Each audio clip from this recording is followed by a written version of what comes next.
I'm back.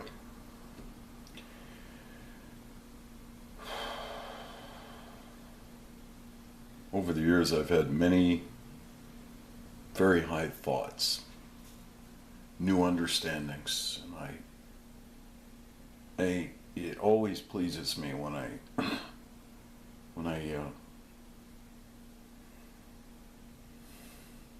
figure something out.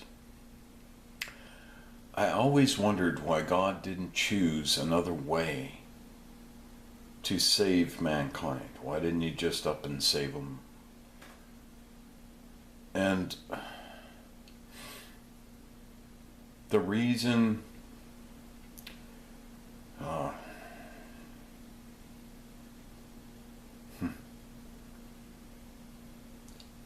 well, I'm going to go a step down from the ultimate reason.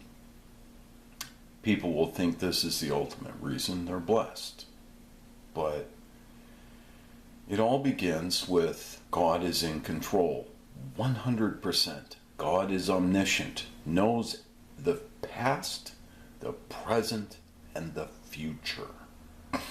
When he built the earth, he knew what was going to happen, starting with Adam and Eve and Satan. He knew that Satan was going to tempt him. Why do you think he just mysteriously disappeared from the garden? And then Satan tempted Eve. Eve fell to the temptation. She ate the apple. What's amazing is that Eve's eyes were not opened. She said, "Yummy, this tastes good." So she took the fruit of the tree of the knowledge of good and evil to Adam. And she said, "Here, this is good stuff. I ate one of them fruits. And it's good."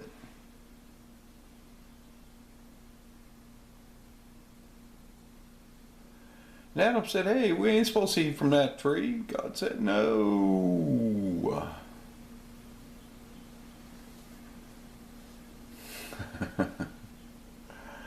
Eve said, I don't feel any different, but it is goody. It's a yummy. Soon as Adam took a bite out of that fruit there, both of their eyes were opened. Bing! That's an amazing thing. Now, here it is, an omniscient God lets this happen.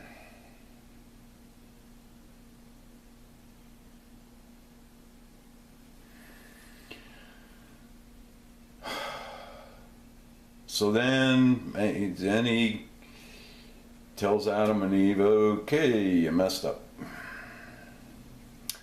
Tells Satan, I'm taking your legs away from you. Tells Eve, "You're going to be a servant to Adam." Tells Adam, "I don't care how hard you bust your butt. The ground is just going to be a toughie for you."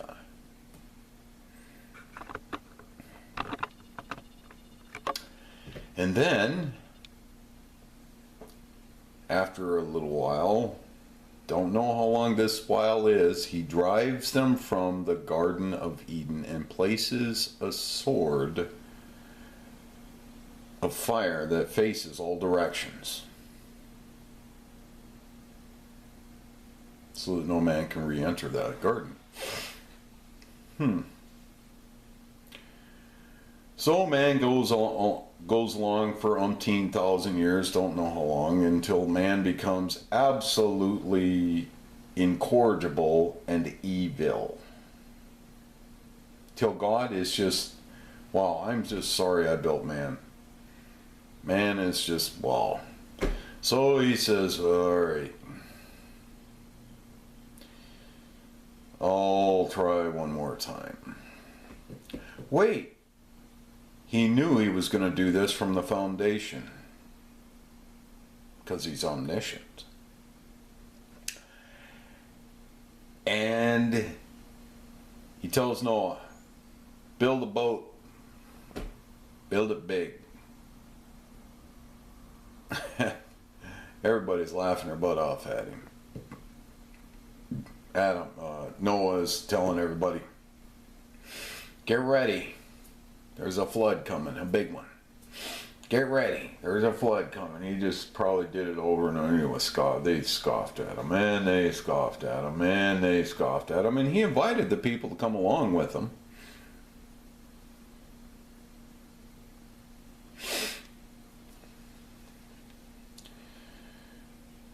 But alas, planet Earth is flooded. But wait, God is omniscient. He was going to do this. He knew he was going to do this.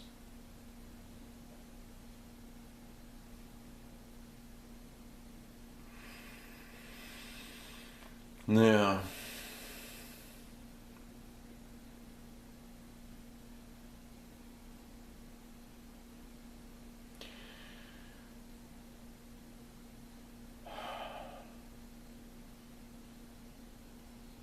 And then several thousand years pass, and then men begin to prophesy. They prophesied before the flood even that God was going to save mankind. That he was going to bring salvation. Everybody speculates on what that means. Well, if you save their body, or I would just take a ton of gold, or give me several $billion and I'll be saved. Had a guy yank a 20 out of his billfold and said, "This is what I worship." Ooh, ouch, sting. You know, that's a perishable thing. So anyway,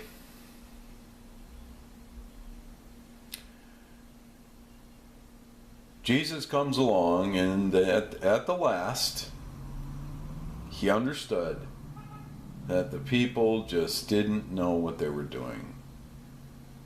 And he just says, "Father, forgive them, for they know not what they do." God knew. I always wondered, and I've heard sermon after sermon, it's a gift of God, it's a gift of God, and a gift is an inanimate thing, until you begin to realize God's love was so powerful that he begat his Son, and just simply forgives mankind. And so I'm sitting there saying, well,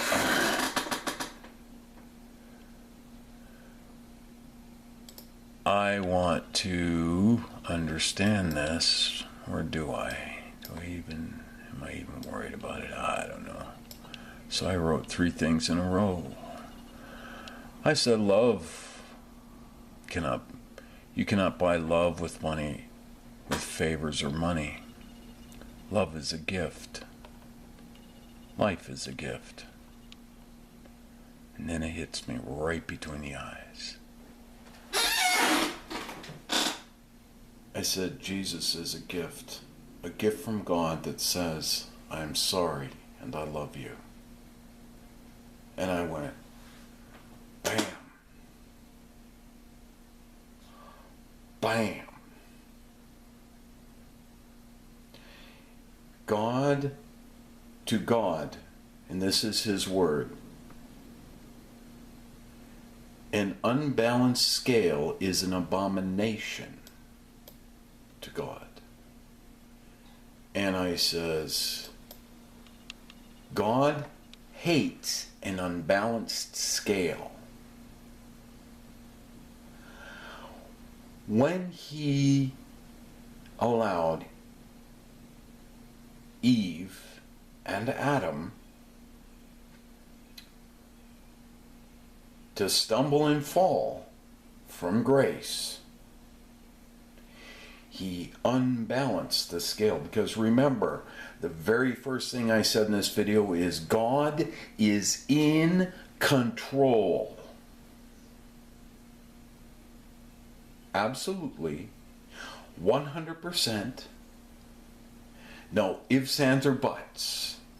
I got accused of being a Calvinist. A guy named John Calvin says there is no such thing as free will. It's an illusion.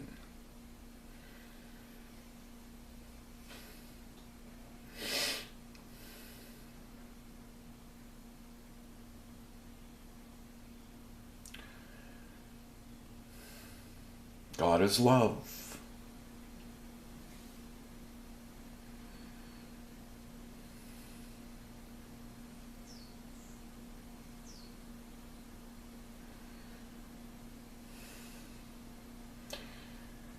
He unbalanced the scale. He had to rebalance that scale.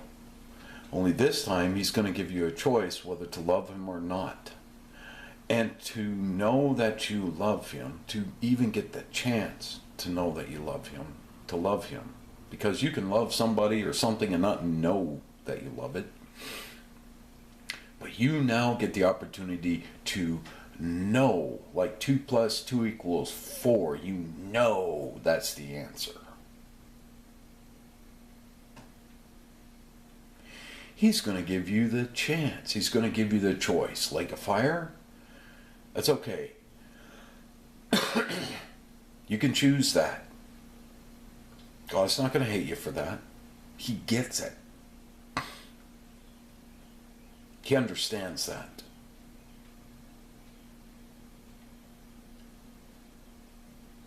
Very sad for him. And even for Christians and his sons. But now you get the choice. Here's the gift. The gift says, I love you. I'm sorry. All you got to do is receive it.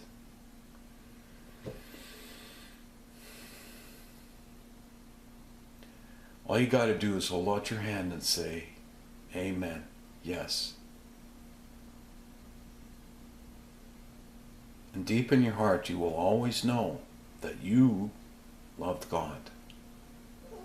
And you can understand why he punished you. Why he punishes man. That doesn't mean your life is going to be easy.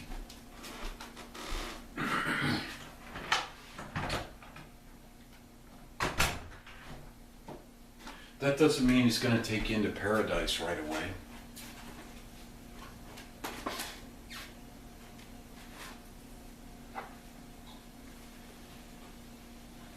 None of that. It doesn't mean any of that.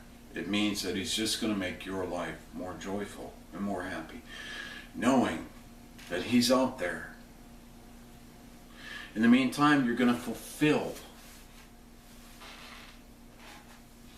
You are going to fulfill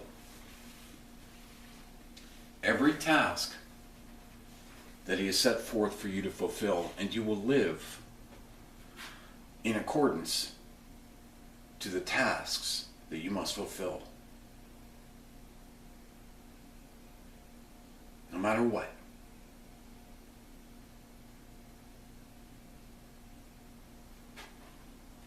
The world can't do anything to you. Well, it can try, but you know, the old saying, it's the thought that counts. Well,